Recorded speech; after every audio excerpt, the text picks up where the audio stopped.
Best varicose veins చికిత్సనే పొందండి. నొప్పి లేని చికిత్స కోసం సంప్రదించండి ఎబిస్ హాస్పిటల్.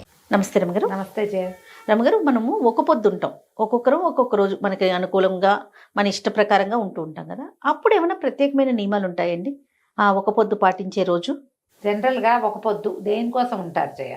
భగవంతుడి కోసం, పలానా ఇష్టదైవానికి. ఇప్పుడు నేనున్నాను, గురువారం ఉంటాను, శనివారం ఉంటాను, సాయిబాబా అని నాకు ఒక ఫీల్. వెంకటేశ్వర స్వామి ఇంకా అందరం యూనివర్సల్గా ఉండేది కాబట్టి సాటర్డే ఉంటాము.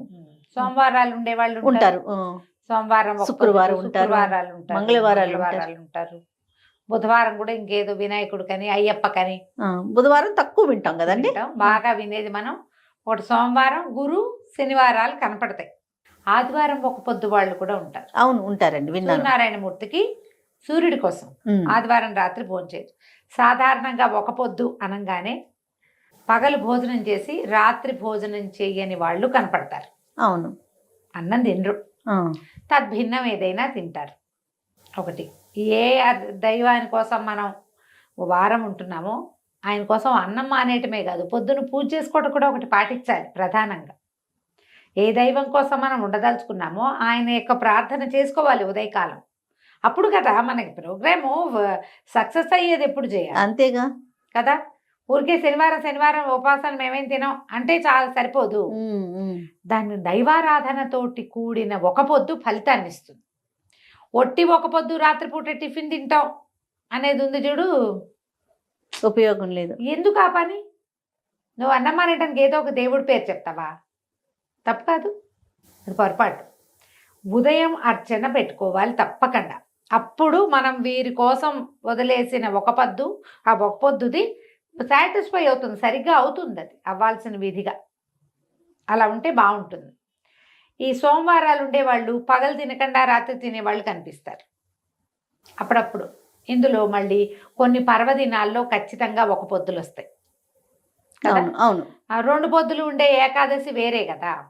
ఈ ఒక పొద్దులు ఏమొస్తాయి? మన వరలక్ష్మి వ్రతం, మంగళగౌరి వ్రతం అవి చేసుకున్నాం అనుకో, రాత్రి భోంచేయరు. వ్రతాల్లో సత్యనారాయణ వ్రతం కోసం కూడా మనం ఒక పొద్దు ఉంటాం. సాయంత్రం వ్రతం అనుకో, పగలల్లో ఉపవాసం ఉండి సాయంకాలం వ్రతాలు చేసుకుంటారు. ఇది కనిపిస్తుంది. ఇప్పుడు ఇలా చేసేటప్పుడు ఆ తిథికి సరిపడా విధి ఏం చెప్పబడిందో, మన ఇళ్లలో ఏమున్నాయో అవి పాటించుకుంటే సరిపోతుంది. సాధారణంగా ఒక దైవం కోసం మనం ఆహార విసర్జన చేసాము అంటే దాంట్లో ఇంకా 2-3 ప్లస్సులు. ఏకభుక్తము, భూసేనము, బ్రహ్మచర్యము, ఈ 3 లైన్. నువ్వు శనివారం ఉపవాసం ఉండి దేవుడికి పొద్దున్న దండం పెట్టుకుని రాత్రి అన్నం తినకుండా ఉండి భార్యాభర్తలు పనికిరాదు. ఓకే. సాధారణంగా మంచాల మీద పడుకోకూడదు, కానీ ఉండలేరు. చలికాలం, ఎండాకాలం, ఏదో కాలం, నడు నొప్పి, వీపు నొప్పి, పక్క మారితే నిద్ర పట్టదు, ఇలా ఉంటారు కదా. ఏకశయ్యా గతులు కాకూడదు, ఒకే పదం మీద పడుకోకూడదు. అవి కూడా కుదరవు కొన్ని చోట్ల, అవి కుదరవు. అలాంటప్పుడు ఈ పొద్దులు ఎందుకు పెట్టుకోవటం? మీకు కుదిరినప్పుడే చేసుకోవచ్చు కదా, అవునా కాదా? అంతేగా. ఈ కొత్తగా పెళ్ళిళ్ళైన వాళ్ళతో ఒక పొద్దులు ఉంచి వాళ్ళని అదేదో చేయించి ఇదేదో పర్వాలేదని ఇలా అయిపోతూ ఉంటాయి. మీరు చేయగలిగే సమయాలు వచ్చినప్పుడే పెట్టుకోండి. ఒక వయసు వచ్చాక ఇవి చేస్తే మంచిది. ఇప్పుడు కొత్తగా పెళ్ళైంది, ఏదో మన వరలక్ష్మి వ్రతాలు అవి చేయిస్తారా? సాధారణంగా సువాసిని వ్రతాలప్పుడు రాత్రి భోజన స్వీకారం చేయకపోయినా కూడా వీళ్ళకి బ్రహ్మచర్య నియమం ఉండదని కొంతమంది పెద్దవాళ్ళు చెప్తారు. ఆ ఇళ్లలో అలాంటి బోధ ఉంటుంది. దీనికి నియమం లేదు, ఎందుకంటే చేసేదే భర్తల కోసం చేసే పూజలు కాబట్టి ఈ దాంపత్యం పనికిరాదు అన్న మాట అక్కడ లేదంటారు. దానికి మీ ఇళ్లలో పెద్దవాళ్ళ దగ్గర ఈ సమాధానం తీసుకోవాలి. ఎవరింట్లో చెప్తారో వాళ్ళ ఇళ్లలో పెద్దవాళ్ళు ఏం చెప్తే ఇంకా అది ఏ అత్తగారి దగ్గర లేకపోతే తల్లి దగ్గర పడుకోవాలి, ఆడపిల్లలు భర్తల దగ్గరతో పాటు పడుకోకుండా అని ఇది చెప్తారు. మీరు ఎప్పుడైనా ఇది శాశ్వతమైన నియమం. ఒక పొద్దున అన్నం తిన్నాము రాత్రి పులిహార చేస్తే పులిహార ఉపవాసానికి పనికొస్తుంది అంటారు కొంతమంది. ఇంకేమీ చేయలేదు, అదొక్కటే ఉంది, అదే కుదిరింది. అప్పుడు దీనికి ఒక అమెండ్మెంట్ చెప్తాను. ఇది నేను కూడా ఒక పెద్దవారి దగ్గరే తెలుసుకున్నా. నివేదన చేసిన పులిహార అయితే పనికొస్తుంది. మీరు సరదాగా టిఫిన్ లాగా చేసుకున్నది పొద్దున మిగిలితే సాయంత్రం తింటాము, అది పనికిరాదు ఒక పొద్దుకి. మీరు సాయంకాలం దేవుడు చేసి గుళ్ళో పెట్టింది, గుళ్ళో నివేదన చేయబడింది, లేదా మీ ఇంట్లోనే మీరు నివేదన చేసింది అయితే మీకు పనికొస్తుంది. ప్రసాదం అయితే ఏం తిన్నా తప్పులేదు, అది నివేదన చేయబడితేనే. అన్ని ప్రసాదాలే కదా అంటే వండినవన్నీ మన మన మన బతుకంతా భగవంతుడి ప్రసాదమే, దాన్ని తీసుకోకూడదు. దాన్ని తీసుకోకుండా ప్రత్యేకంగా నీళ్లు జల్లి భగవంతుడికి నివేదన చేయబడింది చూడు, అది పనికొస్తుంది. పులిహార తిందాం, దద్దోజనం తిందాం, చక్కెర పొంగల్ తిందాం, ఇవన్నీ ప్రసాదాలు అయితే పనికొస్తాయి. ప్రసాదాలు కాకుండా అయితే పనికిరాదు. దీంట్లో పాటుగా మీ దేశాచారాలు, మీ ఊళ్ళల్లో పాటించే విధానాలు కొన్ని ఉంటాయి, మీకు తెలిసేవి. మేమేదో చెప్తాం, మా ఊళ్ళలో మేము చెప్తాం అంతేగా కదా.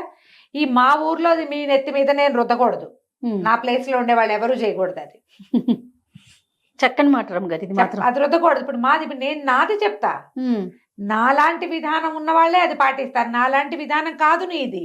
అంతే కదా. ఎందుకు నా వెంట పడి అమ్మో అలా చెప్పితే కొంపరిపోతామని భయపడి చచ్చి కాంప్లికేటెడ్గా ఎందుకు చేసుకుంటావు? వద్దట్లా.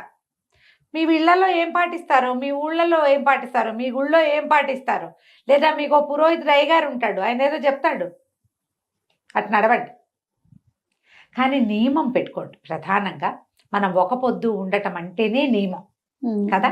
భగవంతుడి కోసం ఒక రోజని, ఆ రోజు ఈయన కోసమని మనం అన్నం మానేసే విధానం ఒకటి పెట్టుకున్నప్పుడు, ఇంకొకటి 2 విధులు పాటించి దాని పూర్తి స్థాయి ఫలితాన్ని పొందవచ్చునే. మనం ఎందుకు పోగొట్టుకోవాలి? ఖచ్చితంగా కదా. అందుకని దేవతార్చన, దైవారాధన, ఒక పొద్దు కలిపి ఉంచుకోండి. ఇది ఖచ్చితంగా మనం చేయగలిగింది, మనం చేయగలం కదా. అవునవును. అంతకంటే ఏం చేయొద్దు. శనివారం ఉపవాసం అంటే పొద్దున విష్ణు సహస్రనామం చదువుకో, లేకపోతే వెంకటేశ్వర అష్టోత్తరనామా వాళ్ళు చదువు, వెంకటేశ్వర కరావలంబం చదువు, వెంకటేశ్వర వజ్రకవచం చదువు, సుప్రభాతము, ప్రపత్తి, మంగళాశాసనం చదువుకో, స్తోత్రం చదువు, ఎన్నున్నాయి వెంకటేశ్వరుడివి. గోవిందనామాలు చదువుకోమా, అవన్నీ రావు నీకు. శ్రీనివాస గోవింద, శ్రీ వెంకటేశ గోవింద అనగలవు కదా నువ్వు, అది చెప్పుకో. అది చెప్పి సాయంత్రం ఉపవాసం ఉండండి. మీకు ఒక్క 6-7 వారాలు గడిచేసరికి శనివారంలో ఉన్న డిఫరెన్స్ ఏంటో మీకు తెలిసిపోతుంది నిజంగా. దాంతోపాటు ఈ స్వామి కోసం ప్రత్యేకంగా దీపారాధన, పిండి దీపారాధన చేస్తాం. అలా ఈ విధానాలు ఇవన్నీ ప్లస్ చేసుకుంటే మీరు ఆధ్యాత్మిక ప్రగతి వస్తుందమ్మా. ఒట్టిగా అన్నం మానేసి ఎవడో ఆయన్ని ఉద్ధరిస్తున్నాం అనుకోకూడదు, అది కరెక్ట్ కాదు. ఇంత మంచి విషయాన్ని ఇంత లేట్ గా మీతో వింటున్నాను అనుకుంటున్నాను రామ్ గారు. నేను నిజంగా, అవునా, నిజంగా అసలు చాలా మంది దగ్గర విన్నాను. నేను ఎట్లా అంటే ఒంటి పొద్దున్నాం అంతే, మిగతా కార్యక్రమాలు ఎక్కడ కనిపించవు, మిగతా కార్యక్రమాలు ఎక్కడ కనిపించవండి. ఇప్పుడు మీరు చెప్పిన నువ్వు అన్నం మానేస్తే దేవుడికి ఏమిటి, నీకు కదా అది, మన శరీరం కోసం, మనది. ఆయన ఉద్ధరిస్తున్నాం అనుకోకూడదు, మనని మనం ఉద్ధరించుకోవడానికి, మనం బాగుపడడానికి, మనం ఇంకొక అడుగు దేవుడి వైపుకు వేయడానికి. అన్నం మానేస్తే అయిపోతుంది ఏమిటి? అలా కాదు, అలా అవదు. అది ఇట్లా పెట్టుకోవాలి ఖచ్చితంగా. అప్పుడు మీరు ఏం మార్పు వచ్చింది మనలో. ఇప్పుడు గుళ్ళోకి వెళ్ళావు జయ, ఏదో అలా వెళ్ళి ఇలా వచ్చేసే వాళ్ళు మనకు వేలల్లో కనపడతారు. అవును, గుళ్ళోకి వెళ్ళటం వల్ల ఒక ఆనందం లభించిన వాళ్ళని చూస్తున్నావా నువ్వు ఎప్పుడైనా? కనిపించట్లేదు రమ్మగారు, చాలా తక్కువగా చూస్తాం. ఎందుకంటే క్రియగా చేస్తున్నాం మనం. క్రియగా చేయకూడదమ్మా, అది క్రియగా భావించదు. గుళ్ళోకి వెళ్ళడం ఒక వెళ్ళాలి సిద్ధాంతంగా వెళ్ళటం కాదు. మీరు లోపలికి వెళ్తూ ఉంటే, ఒక దేవాలయంలోకి వెళ్తే, ఒక గోపురం లోపలికి వెళ్తుంటే మీ లోపల ఉన్న మలినాలన్నీ వదిలిపెట్టేస్తున్నట్టుగా తెలుసుకోండి, పోతున్నాయి అవి. మీరు ఒక పాజిటివ్ వారాలోకి వెళ్తున్నారు.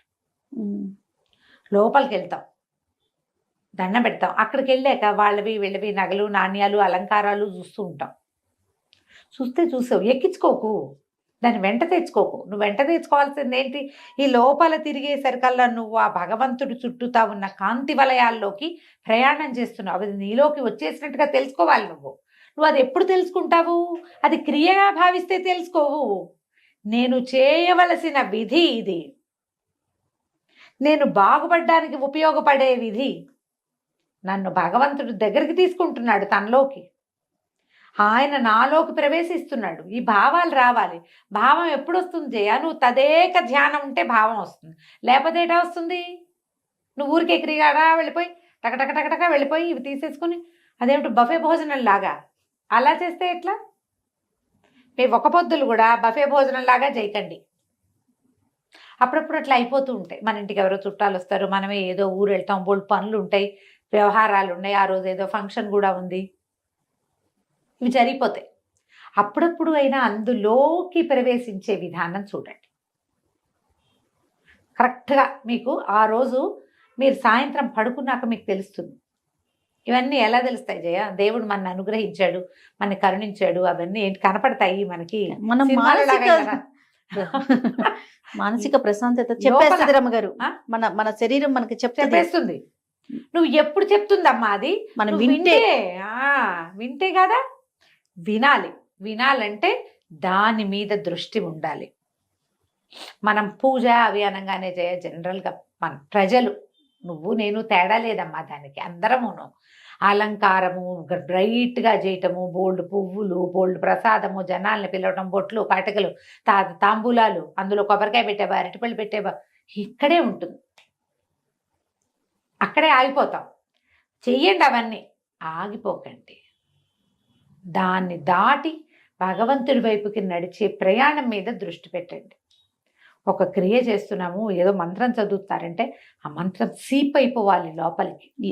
మనకు అర్థం కాకపోయినా సరే దాంట్లో ఒక పాజిటివ్ సౌండ్ ఉంది, అది లోపలికి వెళ్ళాలి, నరాల్లో పట్టుకోవాలి. అది మనం గుళ్ళోకి వెళ్ళినా అంతే, ఒక పొద్దు చేసినా అంతే, ఏం చేసినా. వారానికి ఒక్కరోజు నువ్వు ఒక పొద్దు ఉండేది ఎన్నిసార్లు ఉంటావు? వారం అంతా ఒక పొద్దులుండి బ్రహ్మచర్యాలు చెయ్యొద్దు, అందరి వల్ల కాదు, అవకాశం ఉంది. పోనీ నువ్వు భోజనం మానేయడానికి ఒక పొద్దుని పెడతావు, దేవుడి దగ్గర కూడా పో. అదే విధంగా డైటింగ్ కూడా కలిసి వస్తుందని అన్నారు మొన్న ఎవరో, నాకు నవ్వొచ్చింది. డైటింగ్ కూడా కలిసి వస్తాను ఒక పొద్దు ఉంటున్నారు. ఓహో, పాయింట్ చూడు. భగవంతుడిని ఆ రకంగా తీసుకెళ్ళకండి అమ్మా. మీరు అన్నం తెలుసుకొని మహత్తరంగా మానేయండి. దేవుడి కోసం అని చెప్పకండి. దేవుడి కోసమే ఉండండి మీరు.